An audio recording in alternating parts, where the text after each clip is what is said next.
মৰমৰ ছাত্ৰ-ছাত্ৰীসকল লেমস্কাৰ চেনেললৈ তোমালোকক স্বাগতম জনাইছোঁ। আজি আমি ক্লাছ 9 অনুশীলনী 6.1 ৰ কোৱেশ্চন নম্বৰ 1 ৰ পৰা অংককেইটা সমাধান কৰিম। ভিডিঅ'টো ভাল লাগিলে চেনেলটো ছাবস্ক্ৰাইব কৰি দিবা আৰু নিজৰ সহপাঠীৰ লগতো শ্বেয়াৰ কৰিবা। ইয়াৰ আগৰ ভিডিঅ'কেইটাৰ লিংক আই বাটন আৰু এণ্ড স্ক্ৰীনত দিয়া থাকিব আৰু তোমালোকৰ সুবিধাৰ্থে মোৰ চেনেলটোত প্লেলিষ্ট ক্ৰিয়েট কৰা আছে। মোৰ চেনেলত সোমাই তাতে প্লেলিষ্টত যাই তোমালোকে চিৰিয়েলি চেপ্টাৰ ৱাইজ ভিডিঅ'বোৰ চাব পাৰিবা।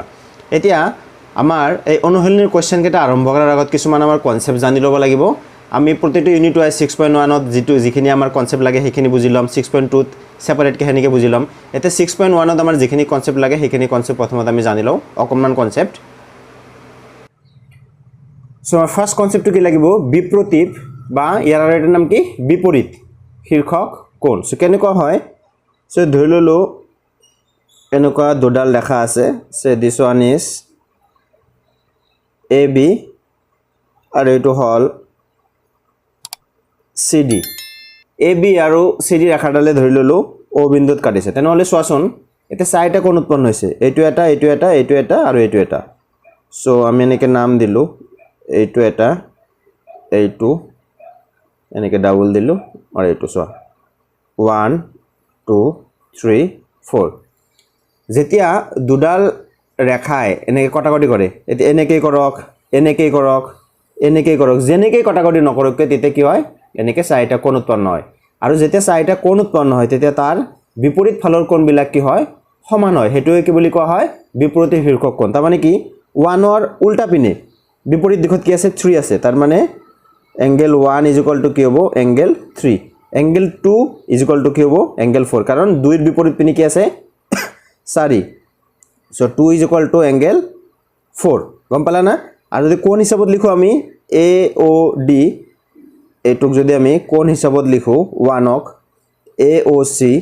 Angle A O' C is equal to 3 মানে বি অ' ডি। ঠিক 2 আৰু 4 তাৰমানে A O' D, angle A O' D 4 মানে বি অ' চি। চ' এইটোক কি বুলি কোৱা হয়? বিপ্ৰতীপ শীৰ্ষক কোণ বা বিপৰীত কোণ। চ' সদায় মনত ৰাখিবা, মই এনেকৈ লিখি দিছোঁ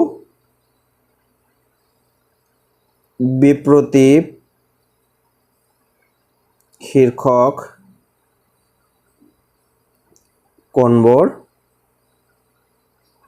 সমান। এইটো আমাৰ মনত ৰাখিব লাগিব যে বিপৰীত শীৰ্ষক কোণবোৰ কি হয়? আমাৰ সমান হয়। তুমি য'তেই এনেকুৱা নাপাবা কিয় যে য'ত দুডাল ৰেখা কটাকটি কৰিছে, চ' তাতে কি হ'ব? বিপৰীত শীৰ্ষক কোণবোৰ সমান হ'ব। চ' এইটো বুজি পালা? এতিয়া আৰু এটা কনচেপ্ট চাম আমি। আমাৰ নেক্সট কনচেপ্টটো হ'ব ৰৈখিক জুৰীয়া কোণ। বৰ ইম্পৰ্টেণ্ট এটা কনচেপ্ট বা ইয়াক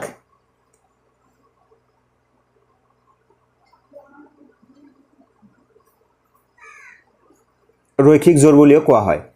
চ' ৰৈখিক জুৰীয়া কোণ কেনেকুৱা? চ' ধৰি ল'লোঁ এডাল কি? সৰল ৰেখা। এইটো এডাল সৰল ৰেখা। চ' এই সৰল ৰেখাৰ ওপৰত তুমি যিকোনো এটা বিন্দু লোৱা, ইয়াতে ল'ব পাৰা, ইয়াতে ল'ব পাৰা, য'তেই নোলোৱা কিয় এইটো এটা বিন্দু ল'লোঁ, হয় না? ইয়াতে বিন্দু ল'লে আমি কি জানো? এইটো এটা কি? যিহেতু এইটো সৰল ৰেখা, চ' ইয়াৰ ওপৰত যিকোনো এটা বিন্দু ল'লে সেই পইণ্টত কি হয়? 180 ডিগ্ৰী কোণ উৎপন্ন হয়। ডেট ইজ কল্ড সৰল কোণ, হয় না? এই কোণটোক কি বুলি কোৱা হয়? সৰল কোণ। চাবা এইটো এটা সৰল ৰেখা আৰু এইটো এটা সৰল কোণ। এতিয়া এইটোৰ ওপৰত যদি মই কি কৰোঁ? এডাল যদি ৰশ্মি থিয় কৰাই দিওঁ এই পইণ্টত, এই পইণ্টত মই এনেকৈ এডাল ৰশ্মি এডাল থিয় কৰাই দিলোঁ। এতিয়া মই এনেকৈ দিছোঁ, এনেকৈ হ'ব পাৰে বা এনেকৈ হ'ব পাৰে, এনেকৈ যিকোনো ধৰণে হওক। এই পইণ্টৰ ওপৰত আমি কি কৰিলোঁ? এটা ৰশ্মি এটা থিয় কৰাই দিলোঁ। দিছ ওৱান ইজ চি আৰু এই পইণ্টৰ নাম ধৰি ল'লোঁ অ'। তেনেহ'লে চোৱাচোন এই যে সৰল কোণডাল আছিল, এই কোণটো কি হ'ল? 2 ভাগত ভাগ হ'ল, হয় না? চ' এইটো ধৰি ল'লোঁ 1 নম্বৰ ভাগটো আৰু এইটো ধৰি ল'লোঁ 2 নম্বৰ ভাগটো। হ'ল না নাই? এই ক্ষেত্ৰত কি হ'ব তোমাৰ? এই 1 আৰু 2ক এইটোক কি বুলি কোৱা হ'ব? ৰৈখিক জুৰীয়া কোণ। মানে যেতিয়াই সৰল ৰেখা এডাল এনেকুৱা এটা সৰল ৰেখা এডালক এনেকুৱা এডাল ৰশ্মিয়ে দুটা কোণত ভাগ কৰিব, হয় না? তেতিয়া সেই দুটাক কি বুলি কোৱা হ'ব? ৰৈখিক জুৰীয়া কোণ। কিতাপত অলপ কনচেপ্টটো অলপ বেলেগকৈ দিয়া আছে, তুমি জাষ্ট চিম্পলি এনেকৈ মনত ৰাখিলে হয় যে এডাল সৰল ৰেখাৰ ওপৰত যেতিয়া এডাল ৰশ্মি থিয় কৰাই দিয়া হ'ব তেতিয়া তাতে যে দুটা কোণ উৎপন্ন হ'ব সেই দুটাক কি বুলি কোৱা হয়? ৰৈখিক জুৰীয়া কোণ বুলি কোৱা হয়। আৰু সদায় মনত ৰাখিবা এই যে ৰৈখিক জুৰীয়া কোণ হ'ল এই দুটা, ডেট ইজ কোণ 1 আৰু কোণ 2 যোগ কৰিলে সদায় কি হ'ব 180 ডিগ্ৰী হ'ব সো কোণ 1 আৰু কোণ 2 বাম এনেকৈ লিখিব পাৰি AOC 1 মানে AOC প্লাস 2 মানে BOC এই দুটা যোগ কৰিলে কিমান হ'ব 180 ডিগ্ৰী কিহৰ কাৰণে এটুক ৰৈখিক জোৰ বা ৰৈখিক জুৰিয়া কোণৰ কাৰণে সো ৰৈখিক কি মনত ৰাখিবা তোমালোকে যে ৰৈখিক জুৰিয়া কোণ দুটাৰ সমষ্টি কি আমাৰ 180 ডিগ্ৰী যদি তুমি ৰৈখিক জুৰিয়া কোণ পাবা তাত কি লিখিব পাৰিবা সেই দুটা কোণ যোগ কৰি 180 ডিগ্ৰী লিখিব পাৰিবা এটো হল কনসেপ্ট আকো কৈ দিছো এডাল সৰল ৰেখাৰ ওপৰত যদি এডাল ৰশ্মি থিয় কৰাই দিয়া হয় তে এনেকৈ হক বা এনেকৈ হক যেনেকৈ নহক কিয় তেতে কি হ'ব দুটা ভাগত ভগাব হয়না দুটা কোণ হ'ব তাতে আৰু সেই দুটা কোণ যোগ কৰিলে কি বুলি কোৱা হয় সেই দুটা কোণ যোগ কৰিলে কিমান হ'ব 180 degree and that is called ৰৈখিক জুৰিয়া কোণ এই দুটা কনসেপ্ট ব্যৱহাৰ কৰি আমি 6.1 ৰ গোটেইকেইটা অংক কৰিব পাৰিম অলমোস্ট গোটেইকেইটা অংক কৰিব পাৰিম তাতে অকনমান আৰু বেলেগ অলপ কনসেপ্ট ব্যৱহাৰ হ'ব কিন্তু এই দুটাই মেইন কনসেপ্ট আমি ব্যৱহাৰ কৰি 6.1 ৰ আৰু তোমাৰ জ্যামিতিক এটা সলভ কৰিম এতিয়া আমি চাম সোচন ফাৰ্স্ট কোয়েশ্চনটো কি দিছে চিত্ৰ 6.13 এটো 6.13 AB আৰু CD ৰেখাই O বিন্দুত কটাকটি কৰিছে সোচন AB আৰু CD ৰেখাই O বিন্দুত কটাকটি কৰিছে যদি এংগল AOC এই কোণটো আৰু angle BOE that is BOE এইটো কোণ আৰু এইটো কোণ যোগ কৰি কিমান দি আছে 70 দি আছে আৰু BOD 40 BOD এই কোণটো কিমান দি আছে 40 ডিগ্ৰী দি আছে তেন্তে BOE এই কোণটো লাগে আমাৰ আৰু প্ৰত্যাৱৰ্তী COE প্ৰত্যাৱৰ্তীটো কেনেকৈ হয় এই কনসেপ্টটো আমি যেতিয়া প্ৰত্যাৱৰ্তী কোণটো লিখিম তেতিয়া আমি শিকিম সো আমি কি কৰিম দুটা বস্তু বিচাৰিছে এটা হল এংগল BOE আৰু প্ৰত্যাৱৰ্তী COE সো আমি এনেকৈ স্টাৰ্ট কৰিম সো প্ৰথমতে আমি কি কৰিম এনেকৈ চিত্ৰটো আঁকি লম আৰু তোমালোকে সদায় মনত ৰাখিবা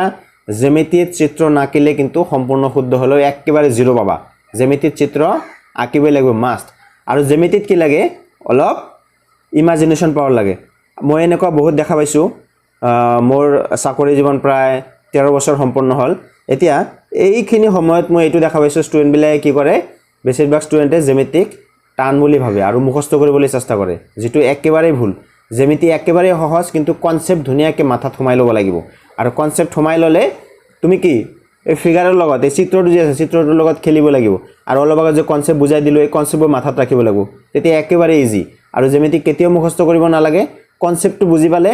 ধুনিয়াকৈ তুমি গোটেইখিনি কৰিব পাৰিবা আৰু মোৰ স্কুলীয়া জীৱনত এই জ্যামিতি বিলাকে মোৰ আটাইতকৈ ফেভাৰিট আছিল এতিয়া চোৱা ফাৰ্স্ট আমাৰ কি কৰিব লাগিব আমি চিত্ৰটো আঁকি লম চিত্ৰটো আঁকি লোৱাৰ পিছত মই কি কৰিছো যেহেতু আমাৰ এইখিনিত নুজুৰে সেই কাৰণে মই সৰু এখন কাগজত এনেকৈ চিত্ৰ আঁকি লৈছো কাৰণ কিয় চিত্ৰটো আমাৰ একদম হেকলৈকে লাগিব সেই কাৰণে চিত্ৰটো এনেকৈ সৰু কাগজত আঁকি লৈছো যাতে কি হয় আমি কাগজটো মুভ কৰিব পাৰো এতিয়া চোৱা সো ফাৰ্স্ট আমি কি কৰিম আমাৰ কি দিয়া আছে আমি লিখি লও সো ফাৰ্স্ট এনেকৈ অসমীয়াত লিখিব পাৰা দিয়া আছে বা ইংৰাজীত লিখিব পাৰিবা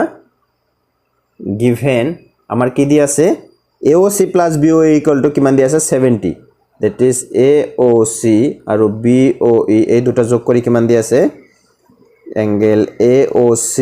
plus angle BOE is equal to কিমান দিয়া আছে 70 ডিগ্ৰী হয়না আৰু কি দিয়া আছে angle BOD এই এঙ্গেলটো কিমান দিয়া আছে আমাৰ 40 degree angle BOD is equal to কি দিয়া আছে আমাৰ 40 ডিগ্ৰী হয়না এতিয়া চোৱাচোন আমাৰ কি লাগে BOE টো লাগে এতিয়া চোৱা আমাৰ AOC আৰু BOE দুটা যোগ কৰি 70 দি আছে এইটো আৰু এইটো যোগ কৰি 70 দি আছে কিবা কৰি যদি এইটো গম পাও তেনে হলে এইটো অটোমেটিক গম পাই যাম 70 পৰা এইটো বাদ দিলে এইটো গম পাই যাম তেনে হলে চোৱা এইটো গম পাৰ এটা প্ৰসেস আছে প্ৰসেসটো কেনেকুৱা অলপ আগতে আমি শিকিছো যে কি দুডাল ৰেখাই যেতিয়া কটাকটি কৰে তেতিয়া বিপৰীত শীৰ্ষক কোণবোৰ সমান হয় সেই কাৰণে কৈছো জ্যামিতিত কি লাগে আমাৰ ইমাজিনেশন লাগে তোমাৰ চোৱাচোন AB আৰু CD O বিন্দুত কটাকটি কৰিছে এনেকৈ কটাকটি কৰিছে তেনে হলে এইটো বিপৰীত কোণ হয় না নাই আমি অলপ আগতে শিকিছো যে দুডাল ৰেখা যেতিয়া কটাকটি কৰে যেনেকৈ কটাকটি নকৰক কিয় তাতে কি হয় বিপৰীত শীৰ্ষক বা বিপৰীত কোণবোৰ সমান হয় সো এ বি আৰু সি ডি কটাকটি কৰিছে সো এইটো কি বিপৰীত কোণ মানে এইটো আৰু এইটো কি হ'ব সমান হ'ব সো এই কাৰণে আমি লিখিম এতিয়া angle AOC is equal to angle BOD is equal to angle BOD কিহৰ কাৰণে ৰিজনটো দিব লাগিব কাৰণটো তুমি সদায় জ্যামিতিত কাৰণ ব্যৱহাৰ কৰিব লাগিব যে এটো কিহৰ কাৰণে লিখিলা কি লিখিবা বিপৰীত আমাৰ কি শীৰ্ষক কোণ বা সিম্পলি যদি বিপৰীত কোণ লিখি দিয়া তথাপিও হ'ব হয়না এটোৰ কাৰণে সমান আকৌ চোৱা আমাৰ BOD is equal to কি 40 ডিগ্ৰী দিয়া আছে তাৰ মানে কি হ'ব so AOC is equal to BOD এর মান কিমান 40 so BOD এর ঠাইত আমি কি লিখি দিব পাৰো 40 ডিগ্ৰী লিখি দিব পাৰো তুমি এটো ইচ্ছা কৰিলে দিয়া আছে বুলি দিব পাৰা বা এতে এটা নাম্বাৰিং কৰি দিব পাৰা নিদিলেও এটো বিশেষ একো নাই হৈ যাব এটো এতে চোৱা আমি AOC মানে 40 ডিগ্ৰী পাই গলো তেনে হলে চোৱাচোন BOE আমাৰ ইজিলি ওলাই যাব এটোৰ পৰা আমি কি কৰিম এটো 40 বহাই দিলে BOE 70 পৰা 40 বাদ দিয়ে কিমান পাই যাম আমি 30 পাই যাম সো এনেকে লিখিম আমি চোৱাচোন এই লুজ পেপাৰটো চিত্ৰটো আঁকিলৰ কাৰণে কি যেতিয়া আমি তলত আনিলো চিত্ৰটো তলত ৰাখিছো তোমালোকে বুজাৰ কাৰণে একেবাৰে সুবিধা হ'ব কাৰণ চিত্ৰটো কি সদায় চকুৰ সন্মুখত থাকিব লাগিব এতিয়া চোৱা আমি কি লিখিব পাৰি সো therefore এটো আমাৰ দিয়া আছিল AOC plus BOE is equal to 70 degree এটো দিয়া আছিল হয়না AOC is equal to এইমাত্ৰ পালো 40 ডিগ্ৰী সো এটো 40 লিখি দিয়া plus BOE is equal to 70 degree এতে সো BOE কিমান হ'ব BOE is equal to 70 plus 40 to এফালে আনলে কি হ'ব -40 degree সো আমাৰ BOE কিমান হ'ব BOE হৈ যাব 70 - 40 is equal to কিমান হ'ব 30 degree সো পাই গলো আমি এটা উলিয়াব দিছিল কি আমাৰ BOE সো BOE টি পাই গলো নেক্সট কি উলিয়াব লাগে আমাৰ প্ৰত্যাৱৰ্তী COE খালি যদি অকল COE বুলি কয় তেনে হলে এই COE টো উলাই দিলে হল আকৌ যদি প্ৰত্যাৱৰ্তী COE বুলি কয় আৰু এটা বেছি লাইন কৰিব লাগিব সো তুমি প্ৰত্যাৱৰ্তী কলেও এই COE টো উলিয়াবই লাগিব সো এতিয়া আমি কি কৰিম এই COE টো উলিয়াম কেনে কলিয়াম চোৱা এইডাল লেখা আছে হয়না AB টো এটা কি সৰল লেখা তাৰে O বিন্দুটো হল এইটো এতিয়া এই গোটেইখিনি কোণটো কি এটা সৰল কোণ মই যদি ৰেড চিন দি দিও এইটো কোণ প্লাস এইটো ধৰা এইটো 1 এইটো 2 এইটো 3 এই তিনিটা যোগ কৰিলে সম্পূৰ্ণ কোণটো পাম না নাই আৰু সম্পূৰ্ণ কোণটো কি সৰল কোণ আৰু সৰল কোণৰ মান কি জানো আমি 180 ডিগ্ৰী তাৰ মানে এই কোণ প্লাস এই কোণ এই তিনিটা মিলি কিমান হ'ব 180 ডিগ্ৰী সো এইটো লিখিম আমি এতিয়া সো এনেকে লিখিম আকৌ angle AOC plus angle COE plus angle BOE is equal to কিমান আছে আমাৰ 180 ডিগ্ৰী হ'ব কিহৰ কাৰণে কাৰণটো দিব লাগিব ব্ৰেকেটত দিবা সৰল কোণ কাৰণ কিয় এইটো আৰু এই তিনটা কোণ যোগ কৰিলে আমি কি পাও এই সম্পূৰ্ণ কোণটো পাও দ্যাট ইজ O বিন্দু থিনা আৰু এইটো কি এটা সৰল কোণ so AOC plus COE plus BOE এই তিনটা যোগ কৰিলে 180 ডিগ্ৰী পালো এতিয়া চোৱাচোন তুমি দুটা কাম কৰিব পাৰা এটা হল ফাৰ্ষ্টতে আমাৰ AOC plus BOE 70 দিয়া আছে বা আমি সেপাৰেট কে দুটা পাইছো AOC মানে 40 আৰু BOE মানে 30 এই দুটো বেলেগ বেলেগকে বহাই দিব পাৰা যি কোনো ইচ্ছা কৰিব পাৰা সো AOC হল 40 আমি বহাই দিলো প্লাস COE টো এনেকৈ ৰাখা প্লাস BOE টো কিমান আমাৰ 30 is equal to 180 ডিগ্ৰী চোৱাচোন তেনেহলে COE কিমান হ'ব COE হ'ব this is 180 minus 40 আৰু 30 কিমান 70 এইফালে লৈ যোৱা কিমান হ'ব -70 তেনেহলে ই কিমান হ'ব 180 পৰা 70 বাদ দিলে 110 ডিগ্ৰী চি অ ই কিমান পালো 110 ডিগ্ৰী কিন্তু মন কৰাচোন কোৱেশ্চনত কি বুলি কৈছে আমাৰ কোৱেশ্চনত কৈছে মনত কৰিবা কোৱেশ্চনত সুধিছে আমাৰ প্ৰত্যাৱৰ্তী চি অ ই টু লাগে আমাৰ প্ৰত্যাৱৰ্তী চি অ ই এতিয়া চোৱাচোন প্ৰত্যাৱৰ্তী কোণ মানে কি প্ৰত্যাৱৰ্তী কোণ মানে মই ধৰি ললো এই চি অ ই টু এনেকুৱা আছে হয় না এটো চি অ ই টু কেনেকুৱা আছে so this is C this is O E এনেকুৱা আছে হয় না এই কোণটো পালো আমি কিমান 110 ডিগ্ৰী প্ৰত্যাৱৰ্তী কোণ মানে কি এই যে কোণটো আছে ইয়াৰ এনেকে বিপৰীত ফালৰ কোণটো মেইন কোণটোৰ বিপৰীত ফালৰ কোণটো এটা চোৱা এটা বিন্দুত কি থাকে এটা বিন্দুৰ চাৰিওপিনে কি থাকে তোমাৰ যদি যোগ কৰে এতে বিন্দুৰ চাৰিওফালে থকা কোণ কেইটা যদি যোগ কৰা আমি কিমান পাম 360 ডিগ্ৰী এটা চোৱা চি অ ই পালো তেনেহলে প্ৰত্যাৱৰ্তী চি অ মানে কি এই ফালৰ কোণটো এই কোণটো তেনেহলে এই কোণটো কিমান হ'ব গোটেইখিনি মিলি হয় 360 তাৰে পৰা এটো বাদ দিয়া that is 360 minus চি অ ই এই 360 পৰা এই চি অ ই টু বাদ দিলে যিমান থাকিব হেতুই হ'ব প্ৰত্যাৱৰ্তী চি অ ই যি কোনো প্ৰত্যাৱৰ্তী কোণ মনত ৰাখিবা সাপোজ এটো এটা কোণ তাৰ প্ৰত্যাৱৰ্তী কোণটো কিমান হ'ব এটো সাইডৰ কোণটো হ'ব প্ৰত্যাৱৰ্তী কোণ সো এটোৰ কাৰণে আমি কি লিখিম এতিয়া একেবাৰে সহজ সো এনেকে লিখিম therefore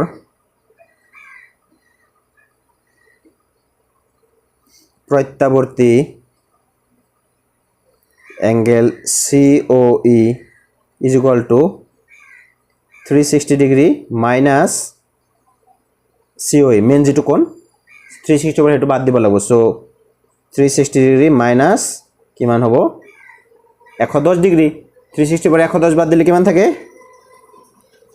250 ডিগ্ৰী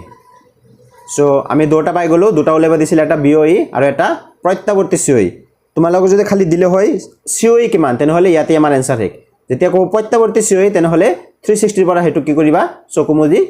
বাদ দি দিবা তেনেহলে আমি প্ৰত্যাৱৰ্তীটো পাই যাম সো হৈ গল সো এটোই হ'ব আমাৰ आंसर এখিনি হ'ব আমাৰ এই জ্যামিতিটোৰ সলিউশন এটা সক কোৱেশ্চন নম্বৰ 2 ত কি কৈছে চিত্ৰ 6.14 ত xy আৰু mn এই দুডাল দেখাই ও বিন্দুত কটাকটি কৰিছে এইডাল আৰু এইডাল মিলি ও বিন্দুত কটাকটি কৰিছে যদি এংগেল POY 90 সো এনেকা চিন দি দিছে আমাৰ 90 ডিগ্ৰী আৰু A is to B এই দুটা এংগেল যে আছে এই দুটা কোণৰ অনুপাত কিমান দি আছে 2:3 তেন্তে C নিৰ্ণয় কৰা A আৰু B কোণৰ অনুপাতটো দি আছে কোণটোৰ পৰিমাণ দিয়া নাই কোণটোৰ যোগ কিমান যে 30 না 40 না 50 আকো দিয়া নাই এই দুটাৰ খালি যোগ কিমান দি আছে অনুপাত দি আছে 2:3 তেনেহলে C নিৰ্ণয় কৰিব লাগিব আমি স্টেপ বাই স্টেপ যাব লাগিব সো ফাৰ্স্ট আমি কি কৰিম স্টেপ বাই স্টেপ বুজি লবা সো ফাৰ্স্ট আমি কি কৰিম কি আমাৰ দিছে এটো লিখি লও সে ইয়াতে আমাৰ xy আৰু mn দেখাই ও বিন্দুত কটাকটি কৰিছে বুলি দি দিছে হয় না সো এনেকে লিখিম আমি xy আৰু mn ৰেখাই ও বিন্দুত কটাকটি কৰিছে লগত আৰু কি দিছে এংগেল POY = কি দি আছে 90 ডিগ্ৰী আৰু লিখিবা এনেকে POY = কি দি আছে 90 ডিগ্ৰী এতে চোৱাচোন POY যদি 90 ডিগ্ৰী হয় POY তেনেহলে OP xy এৰ উপৰত কি হ'ব লম্ব হ'ব therefore OP perpendicular xy যদি OP xy এর উপৰত লম্ব হয় তেনেহলে চোৱাচোন এডাল ৰেখা যদি আন এডাল ৰেখাৰ উপৰত লম্ব হয় তেনেহলে এইটো কোণ আৰু এইটো কোণ দুটাই 90 হ'ব তুমি ডাইৰেক্টলি লিখিব পাৰলা হয় যেহেতু POY 90 দি আছে এফালে অটোমেটিক 90 হ'ব কিন্তু বেস্ট হয় কেনেকুৱা OP পাৰপেন্ডিকুলাৰ যেহেতু এটো লম্ব সো OP পাৰপেন্ডিকুলাৰ xy লিখি তাৰ পিছত এই কোণটো 90 ডিগ্ৰী লিখিলে বেছি ভাল হয় সো যেহেতু OP xy এৰ উপৰত লম্ব তেনেহলে আমি কি লিখিব পাৰো POX মানেও কিমান হ'ব 90 ডিগ্ৰী হ'ব সো therefore angle POX = কিমান হ'ব 90 ডিগ্ৰী হ'ব এটো নাম্বাৰিং এটা কৰি ৰাখা সো দিস ইজ নাম্বাৰ 1 গম পালানে যেহেতু OP 90 ডিগ্ৰী দি আছে সেই কাৰণে OP x এৰ উপৰ লম্ব আৰু সেই কাৰণে এই ফালৰ কোণটো কিমান হ'ব POX কোণটো কিমান হ'ব এই সম্পূৰ্ণ কোণটো কিমান হ'ব 90 ডিগ্ৰী হ'ব এতিয়া চোৱাচোন আৰু এটা কথা এতিয়া এই কোণটো কি দি আছে POM কোণটো A দি আছে আৰু MOX কোণটো কি দি আছে B দি আছে সো এইটো আমি লিখি লও সো এনেকে লিখিম ইয়াত angle POM is equal to A,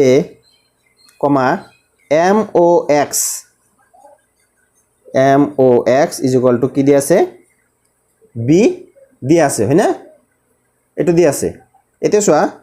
therefore সাবাসন এতিয়া POM plus MOX এই কোণ আর এই কোণ যোগ করা মানে কি এই সম্পূর্ণ কোণ হয় না নাই so POM plus MOX is equal to সম্পূর্ণ কোণটোর নাম কি POX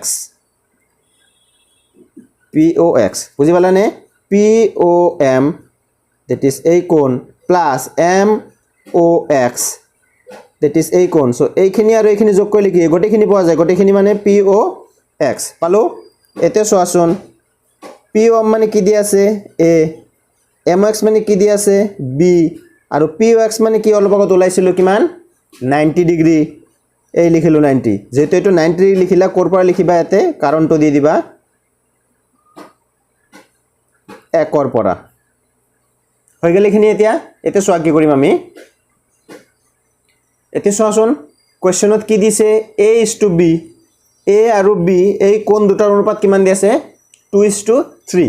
এটো এতে মেইন ৰোল প্লে কৰিব এই কোণটো উলিয়াৰ কাৰণে এতে সোয়া আমি এনেকে লিখিম এই লিখাটোই লিখিম আমি এতিয়া আৰু কি দি আছে এতিয়া A:B = 2:3 এখিনি লিখিম এতিয়া এতিয়া A:B = 2:3 আমাৰ কোৱেশ্চনত কি কৈছিল এই C কোণটোৰ মান উলিয়াব লাগে এতিয়া সোয়াসন এই C কোণটোৰ মান তুমি তেতেই পাব পাৰিবা যেতে B কোণটো গম পাবা B কোণটো এক্স্যাক্টলি কিমান হয় এটো গম পালে C কোণটো ইজিলি ওলাই যাব কেনেকৈ ওলাই যাব সোয়াসন এডাল ৰেখা তাৰ ওপৰত OX আমি ৰৈখিক জোৰ পাইছিলো হয় না যে এডাল সৰল ৰেখাৰ ওপৰত যদি এডাল ৰশ্মি থিয় কৰাই দিয়া হয় তেনেহলে দুটা কোণ উৎপন্ন হয় সেই কোণ দুটা কি কৰা হয় যোগ কৰিলে কিমান হ'ব 180 ডিগ্ৰী সো কিবা কৰি যদি আমি এটো গম পাও তেনেহলে 180 ৰ পৰা এটো বিয়োগ কৰিলে কি হ'ব এটো পাই যাম আৰু এটো কেনেকৈ গম পাম এটো গম পাম ইয়াৰে পৰা সোয়াসন এটা কোণৰ যেতিয়া অনুপাত দিয়া থাকে এটো এটা ফৰ্মুলা আছে ফৰ্মুলাটো মনত ৰাখিব লাগিব তোমালোকে A:B A আৰু B দুটা কোণ আছে দুটা কোণৰ যেতিয়া অনুপাত আৰু দুটা কোণৰ সমষ্টি আমি উলিয়ালো যেতিয়া দুটা কোণৰ অনুপাত আৰু সেই দুটা কোণৰ সমষ্টি দিয়া থাকে তেনেহলে সেই কোণ দুটা আমি ইজিলি উলিয়াব পাৰো সো ফৰ্মুলাটো হলে এনেকুৱা সো ফৰ্মুলাটো কেনেকুৱা যেটো আমাৰ এৰ প্ৰয়োজন নাই B উলিয়াম B টো দেখাই দিছো সো B = তোমাৰ যেটো কোণৰ মাপ লাগে যোগ লাগে কেনেকৈ লিখিবা B ৰ মান লাগে হয় না সো এতে B = ওপৰত কি দিবা B দিবা আৰু তলত কি দিবা A + B মানে যেটো কোণৰ অনুপাত দিয়া থাকিব সেই দুটা কোণৰ সমষ্টি পূৰণ 90 ডিগ্ৰী এটো ফৰ্মুলাত বহাই দিলে আমি B কোণটোৰ যোগ পাই যাম যদি A কোণৰ প্ৰয়োজন হয় তেনেহলে A = A/A + B * 90 ডিগ্ৰী হ'ব মনত ৰাখিবা এটোই হল ফৰ্মুলা এতে সব B মানে কি A:B মানে 2:3 সো A মানে 2 B মানে 3 সো B মানে হল 3 A মানে 2 B মানে 3 সো 2 + 3 into 90 ডিগ্ৰী সোয়াসন এবাৰ ওপৰত 3 + 2 5 into 90 ডিগ্ৰী 90 ৰ মাজত 5 কিমান বাৰ যায় কাটি দিলে 18 ডিগ্ৰী 3 18 গুণ কিমান 54 54 ডিগ্ৰী সোয়াসন আমি B কোণটো কিমান পালো B কোণটো পালো আমি 54 ডিগ্ৰী এতিয়া আমাৰ কোৱেশ্চনত কি দিছে আমাৰ C কোণটো উলিয়াব লাগে অলপ আগতে কৈছো MN ৰ ওপৰত কি আছে OX থিয় হৈ আছে সেই কাৰণে B + C মানে কিমান হ'ব 180 ডিগ্ৰী ৰৈখিক জুৰীয়া কোণ আমি ডাইৰেক্ট লিখিম এনেকে সো আমি এনেকে লিখিম আকৌ B + C = কিমান 180 ডিগ্ৰী কি লিখিম